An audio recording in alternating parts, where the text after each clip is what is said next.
आज का कहानी का नाम है चिंता छोड़ो। पुराने जमाने में एक जादूगर अपने जादू की कला दिखा दिखा कर बहुत फेमस होता जा रहा था। कई बड़े बड़े लोग उसे अपने यहाँ बुलाते, जादू दिखाने के लिए कहते और जब वह जादू दिखाता तो खुश होकर उसे छोटा मोटा इनाम देते। जादूगर इतना प्रख्यात हो गया था कि उस राज्य के राजा तक भी उसकी बात पहुँच गई। इसलिए राजा ने भी उसका जादू देखने की इच्छा जताई। राजा का बुलावा आया तो जादूगर भी खुश हो गया। उसने सोचा अपनी जिंदगी का सबसे बड़ा इनाम पाने का ये अच्छा मौका है। कोई ऐसा जादू दिखाऊंगा कि राजा उसे खुश होकर बहुत बड़ा इनाम दे दे। जादूगर राजा के दरबार में पहुंचा, तब तक उसने सोचा नहीं था कि वह क्या जादू दिखाएगा। उसे ये तो पता था कि छोटी मोटी चीजें गायब करने वाले जादू से राजा को वह खुश नहीं कर सकता, उसे कुछ बड़ा करना पड़ेगा।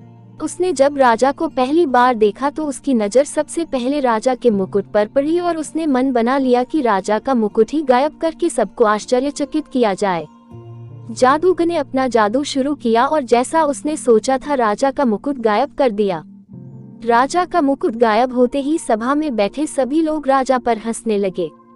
राजा को लगा कि जादूगर ने जानबूझकर उसकी तौहीन करने के लिए ऐसा किया है।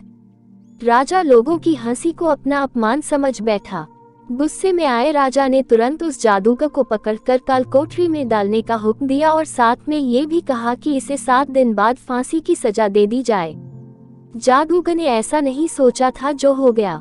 फिर भी जादूगर इतना परेशान और दुखी नहीं दिख रहा था जितना उसे होना चाहिए था।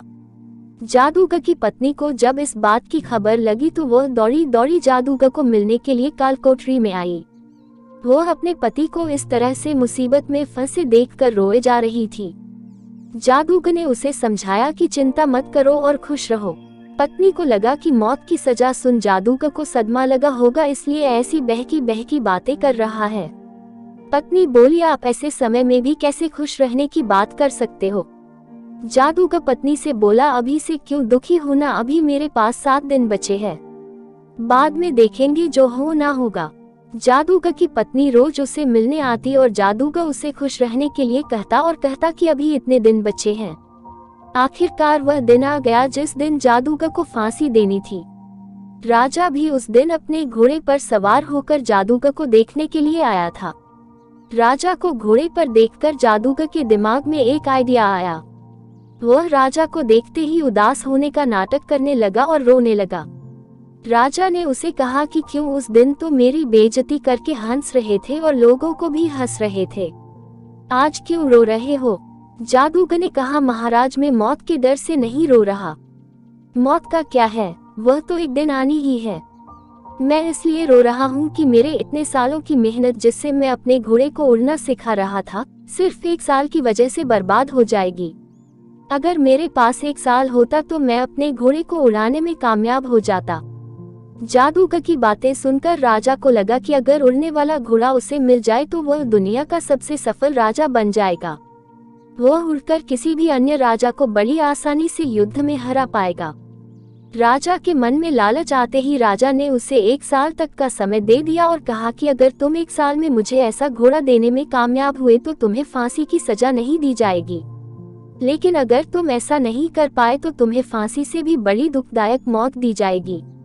काल कोठरी से छूटने के बाद जादूगर सीधा अपने घर पहुंचा।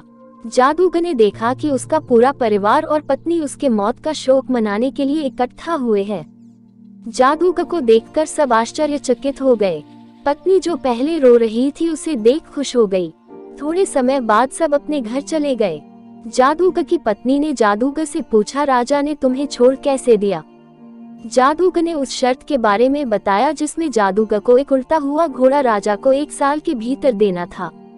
शर्त को सुनकर जादूगर की पत्नी फिर गुस्सा हो गई और बोली, तुम कैसी अजीब शर्त मानकर आ गए, क्या तुम नहीं जानते ऐसा घोड़ा कभी संभव ही नहीं है।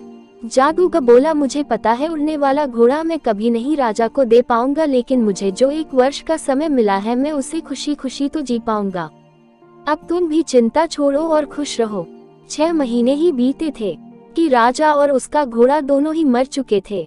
राजा ही नहीं रहा तो जादूगर को दी गई मोहलत जो 1 वर्ष की थी अब जीवन भर के हो गई। दोस्तों, छोटी सी ये जादूगर की कहानी हमें यही सिखाती है कि आज वर्तमान में जीना ही बुद्धिमानी का काम है। आपके पास अभी जितना समय है उसे खुशी खुशी जियो, उसका आनंद लो। कल क्या होगा उसकी चिंता मत करो।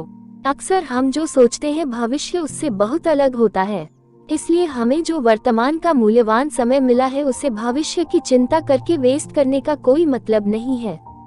कहानी अच्छी लगी होगी तो वीडियो को लाइक, शेयर और चैनल को सब्सक्राइब करें। अगर फेसबुक पेज पर देख रहे हैं तो पेज को फॉलो करें। Thank you.